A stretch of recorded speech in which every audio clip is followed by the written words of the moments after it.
Hi my class 9th student, this is Vaishnavi Rathore. Welcome to my channel guys. तो आज से हम लोग नए चैप्टर का शुभारंभ करने जा रहे हैं which is fundamental unit of life. Sorry for that, मैंने अभी तक कोई वीडियो अपलोड नहीं किया। उसका मेन रीज़न ये था, मैं सोच रही थी यार आपका सिलेबस कैसे मुझे कंप्लीट कराना चाहिए। फिर मुझे आइडिया आया कि क्या करती हूँ, सबसे पहले मैं आपको कंप्लीट करा देती हूँ थ्योरी पार्ट, है ना। थ्योरी पार्ट आपका सबसे पहले मैं कंप्लीट करा देती हूँ, राइट। जब अपन का थ्योरी पार्ट कंप्लीट हो जाएगा हर चैप्टर का, देन फिर हम लोग लॉट्स ऑफ क्वेश्चन सॉल्व करेंगे। NCERT questions, NCERT example, previous questions. ये प्रीवियस क्वेश्चंस क्लास 9th में तो नहीं आते, मोस्ट इंपॉर्टेंट क्वेश्चंस की बात कर रही हूँ। तो ऐसे क्वेश्चंस हम बाद में प्रैक्टिस करेंगे। पहले अपना थ्योरी पार्ट कंप्लीट कर लेते हैं क्योंकि वो बहुत ज़्यादा इंपॉर्टेंट है, राइट। तो सबसे पहले क्या करेंगे, थ्योरी पार्ट को कवर करेंगे। ओके, क्लियर हुआ इतनी बात आपको? तो शुरू कर लेते हैं इस प्यारे से चैप्टर को विच इज़ सेल। देखो अगर मेरा क्लास 10th का मैंने एक वीडियो बनाया था बेसिकली, उसमें मैंने बताया है कैसे आपको 5 मंथ में बेसिकली अपना क्लास 10th का सिलेबस कवर करना है। सेम आपके भी चैप्टर्स हैं साइंस में, 15 चैप्टर्स हैं, राइट। 15 चैप्टर्स हैं आपके पास। तो आपको बेसिकली क्या करना है, मेरी वाली वीडियो जाके देखनी है जिसमें मैंने बताया है कि अगस्त में आपको कितने चैप्टर्स कंप्लीट करने हैं। तो उसी पैटर्न के अकॉर्डिंग मैं यहाँ पर भी आपके चैप्टर्स कंप्लीट करा रही हूँ। समझ में आया? तो ये हमारा पैटर्न है बेसिकली, इसको आपको याद बहुत देख लेने जाके वीडियो को सही रहेगा, क्योंकि आपको आइडिया लग जाएगा बेसिकली कि मैं किस वे में चल रही हूँ, राइट। तो शुरू करते हैं इस प्यारे चैप्टर को। क्या है चैप्टर का name? The fundamental unit of life, right. हमारी लाइफ की फंडामेंटल यूनिट क्या है? फंडामेंटल यूनिट पता है कि नहीं पता है? नहीं पता, कोई बात नहीं, मैं बता देती हूँ। हमारी लाइफ की जो फंडामेंटल यूनिट है बेसिकली वो है सेल। सेल बेसिकली क्या है, आपकी लाइफ की फंडामेंटल यूनिट है, समझे। Cell is the fundamental unit of, जितने भी आपको लिविंग ऑर्गेनिज्म अपने अराउंड दिखते हैं वो सभी के सभी सेल से मिलके बने हैं। किससे मिलके बने? सेल से मिलके बने। चलो अब डेफिनेशन हम लोग देखते हैं। डेफिनेशन क्या कहती है कि cell is the structural and functional unit of life. Cell क्या है? एक स्ट्रक्चरल और फंक्शनल यूनिट ऑफ लाइफ होती है। सेल बेसिकली किसी भी लिविंग ऑर्गेनिज्म को स्ट्रक्चर देती है और एक फंक्शनल यूनिट की तरह भी एक्ट करती है। जितने भी लिविंग ऑर्गेनिज्म हो, फिर चाहे आपके यूनिसेलुलर ऑर्गेनिज्म हो या मल्टीसेलुलर ऑर्गेनिज्म हो, सभी के सभी सेल से मिलके बने हुए होते हैं। क्लियर हुआ? यूनिसेलुलर ऑर्गेनिज्म बेसिकली नाम में छुपा है कि मतलब इनके पास सिर्फ एक सेल होगी, ये एक सेल से या वन सेल से मिलके बने होते हैं। वहीं मल्टीसेलुलर ऑर्गेनिज्म के पास बहुत सेल्स होती है, many cells present in multicellular organism. Clear हुआ? तो अभी इसके बारे में अच्छे से बात करेंगे, so don't worry about it. Okay, ना हम बात करते हैं यार सेल की डिस्कवरी किसने की? Who discovered cell? तो साइंटिस्ट का नेम है Robert Hooke. He was the first person जिन्होंने सेल की डिस्कवरी की, समझे। कब की थी? 1665 में की थी। बेसिकली इन्होंने एक्सपेरिमेंट परफॉर्म किया था। Science is basically full of experiments, right. तो इन्होंने भी एक्सपेरिमेंट परफॉर्म किया। इन्होंने क्या किया? Examining a thin slice of cork under newly made microscope. इन्होंने क्या किया? थिन स्लाइस ऑफ कॉर्क लिया। बेसिकली स्लाइस ऑफ कॉर्क है क्या? Bark of tree. Bark of tree को बोलते हैं हम लोग बेसिकली कॉर्क। क्या बोलते हैं? कॉर्क बोलते हैं, राइट। तो कॉर्क एक थिन स्लाइस ली कॉर्क की और उसको माइक्रोस्कोप से ऑब्जर्व किया। Microscope basically self design microscope था, मतलब कि खुद ही डिज़ाइन किया था। उस माइक्रोस्कोप में इन्होंने इसको ऑब्जर्व किया। नाउ जब इन्होंने इसको ऑब्जर्व किया तो उन्हें मिला कि the cork resemble the structure of honeycomb consisting of many little compartments. इन्हें बेसिकली क्या मिला? एक हनी कोम लाइक स्ट्रक्चर मिला, जस्ट लाइक दैट। कैसा होता है हनी कोम स्ट्रक्चर? ये मैग्नेट नहीं बन गया? कैसा होता है यार? समझ लो इस टाइप का होता है, ठीक है। तो इसमें कंपार्टमेंट लाइक स्ट्रक्चर प्रेजेंट होते हैं, कंपार्टमेंट लाइक स्ट्रक्चर। तो इन्होंने रॉबर्ट हुक ने क्या बोला कि जब मैंने थिन स्लाइस ऑफ कॉर्क को ऑब्जर्व किया तो मुझे कंपार्टमेंट लाइक स्ट्रक्चर दिखे।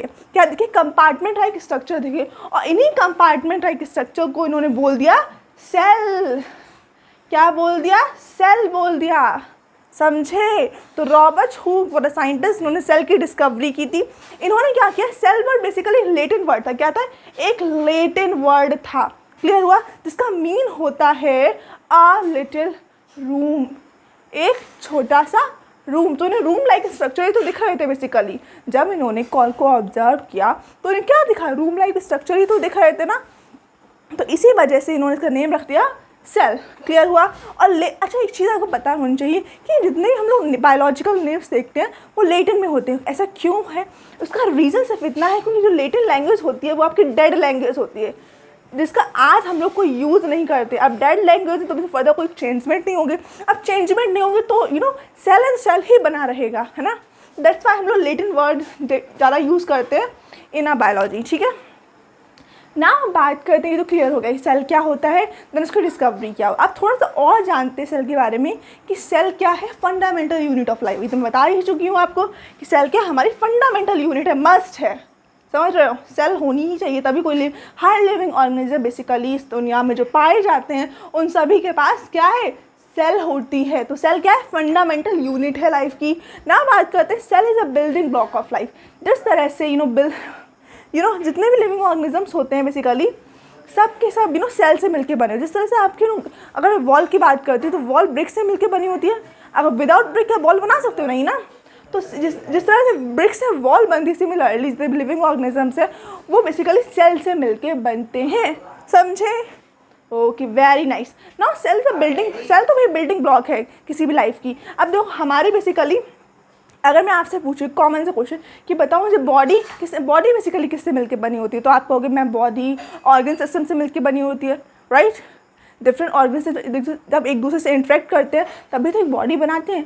अब मैं आपसे पूछूँ कि ऑर्गन सिस्टम किससे मिलके बना हुआ होता है, तो आप कहते हो मैम ऑर्गन सिस्टम ऑर्गन से मिलके बने हुए होते हैं। डिफरेंट ऑर्गन जब एक दूसरे इंटरेक्ट करते हैं तब ऑर्गन सिस्टम बनाते हैं। अगर मैं और पूछूँ आपसे ऑर्गन किससे मिलके बने हो, तो शायद आप ना बता पाओ। मैं बताना चाहूँगी ऑर्गन बेसिकली टिश्यू से मिलके बने हुए होते हैं। टिश्यू क्या है मैम? टिश्यू कुछ नहीं है बच्चा, टिश्यू है ग्रुप ऑफ सेल। क्या है? ग्रुप ऑफ सेल है टिश्यू। जब ग्रुप ऑफ सेल्स बेसिकली एक दूसरे से इंटरेक्ट करते हैं, मान लो लेट से कहाँ बताऊँ, यहाँ बताती हूँ, राइट। लेट से ये ग्रुप ऑफ सेल है, ठीक है, ये ग्रुप ऑफ सेल है। अब इसने क्या किया, दूसरे ग्रुप ऑफ सेल के साथ इंटरेक्शन किया, ठीक है, और फिर इसने दूसरे के साथ किया, इन दोनों ने दूसरे के साथ किया, तो एक पर्टिकुलर टिश्यू एक क्या बना लेते हैं। और ये जब ग्रुप ऑफ सेल इंटरेक्ट करते हैं तो एक ऑर्गन बना लेते हैं। सिमिलरली अगर बहुत सारी यहाँ पर देखो डिफरेंट सेल्स हैं बेसिकली, और जब सेल इंटरेक्ट करती है ना तो क्या बनाती है, टिश्यू बनाती है। तो हम कह सकते हैं कि सेल एक बिल्डिंग ब्लॉक होती है लाइफ की। Cell is a fundamental unit of life. Cell is structure and functional unit of life. Clear हुआ इतनी बात? तो यू नो व्हाट, अभी तक आपको जो मैं पढ़ाया शायद आपको क्लियर हो गया होगा। फिर भी कोई डाउट है तो do let me in the comment section. Okay, so screenshot लो अभी इसका, फिर हम लोग फर्दर कुछ और बात करते हैं। ओके, लो नाउ अब बात करते हैं नेक्स्ट टॉपिक के बारे में, which is discovery of cell. आपको ये तो क्लियर हो गया ना कि जितने भी लिविंग ऑर्गेनिजम्स होते हैं वो सब सेल से मिलके बने हुए थे, राइट। अब कोई पूछेगा तो बता दोगे ना, एब्सोल्युटली बता दोगे, राइट। तो अब शुरू कर लेते हैं डिस्कवरी ऑफ सेल के साथ। देखो भाई कुछ सेल से रिलेटेड डिस्कवरीज हैं जिनके बारे में हमें बात करनी है। सबसे पहले रॉबर्ट हुक आते हैं। रॉबर्ट हुक ही तो साइंटिस्ट थे जिन्होंने सेल की डिस्कवरी की थी सबसे पहले। कब की थी? 1665 में की थी ना। 1674 में क्या किया था, ल्यूवेन हुक बेसिकली साइंटिस्ट थे जिन्होंने फ्री लिविंग सेल की डिस्कवरी की थी पोंड वाटर में। किसकी डिस्कवरी की थी? फ्री लिविंग सेल की डिस्कवरी की थी। कहाँ की थी? पोंड वाटर में की थी। कब की थी? 1674 को की थी ना। रॉबर्ट ब्राउन ने क्या किया था, न्यूक्लियस डिस्कवर किया था। किसमें? सेल के अंदर बेसिकली न्यूक्लियस की डिस्कवरी की थी रॉबर्ट ब्राउन ने 1831 को, है ना। पुरकिन एक साइंटिस्ट थे, इन्होंने प्रोटोप्लाज्म की डिस्कवरी की थी। ये प्रोटोप्लाज्म क्या होता है? एक फ्लूइड लाइक सब्सटेंस होता है और ये भी इनसाइड सेल प्रेजेंट होता है, ठीक है ना। इसके बाद एक सेल थ्योरी आई। सेल थ्योरी बोलती है कि all plants and animals are composed of cells and that the cells is the basic unit of life. मैं अच्छे से आपको एक्सप्लेन कर चुकी हूँ, right.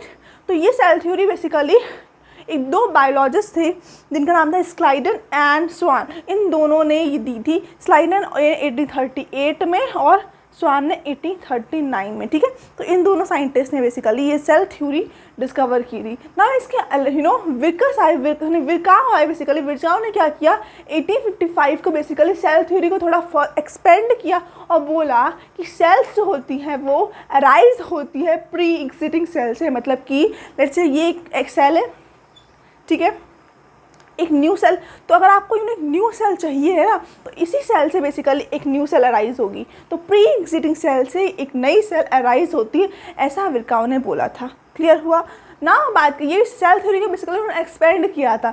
Now with the discovery of electron microscope in 1940 it is possible to study complex structure of cell. जब electron microscope की discovery हुई, कब हुई? 1940 में हुई। तो ये हमारे लिए पॉसिबल हो गया था कि हम लोग कॉम्प्लेक्स स्ट्रक्चर ऑफ सेल को बहुत ही आसानी से स्टडी कर पाएँ।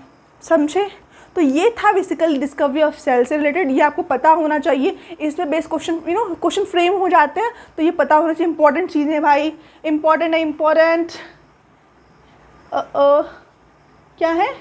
इम्पॉर्टेंट है ना। अब नेक्स्ट टॉपिक के बारे में बात करेंगे। उससे पहले आप क्या करो, ज़रा स्क्रीनशॉट ले लो, ठीक है?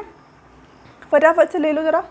नाउ स्टूडेंट्स, अब बात करते हैं यूनिसेलुलर और मल्टीसेलुलर ऑर्गेनिज्म के बारे में। यूनिसेलुलर बेसिकली ऐसे ऑर्गेनिजम्स होते हैं जिनके पास सिर्फ एक सेल होती है, ठीक है ना। वहीं मल्टीसेलुलर ऐसे ऑर्गेनिजम्स होते हैं जिनका मोर देन वन सेल्स होती हैं, ठीक है।